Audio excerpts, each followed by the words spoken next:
voninahitra ny mpanaraka ny MCTV amin'ny fandarana mahafinaritra ity hoe miaina finaritra miaraka amin'ny fanamasina. Ny andinin'ny faharoa antsika izao. Tsara re olona amin'ny fanamasina. Raha misy zavatra sarobidy indrindra ananako ary anananao, zavatra rehetra mety miovaova endra andeha hoe anome anao posta, andeha anome anao karama be, anome anao volamena na fiara, reny zavatra reny tsaroa fa manam-pahatam-perana.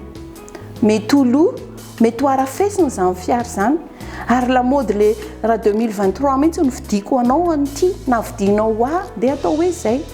Dia amin'ny herintaona iny dia efa tsy dernier cri intsony. Fa ny fanamasina ilaina nomba teo ambonin'ny lalina. Iny fanamasina iny le omenanao androany. Iny le mahay mampitsangana hatramin'ny maty. Iny ny fanomezana tsara indrindra ho antsika sy ianao.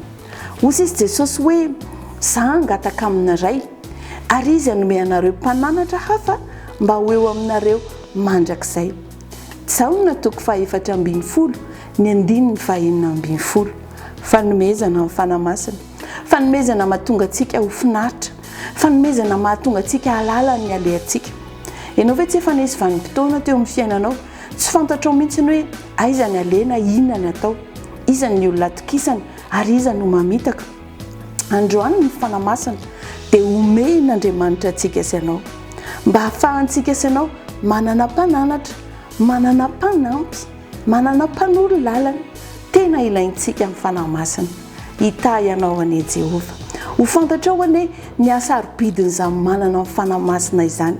Ary hianatra ity azy ianao amin'ny alalan'ity fandaran'ity. Hianatra anao izay hahafaly ny fony ianao.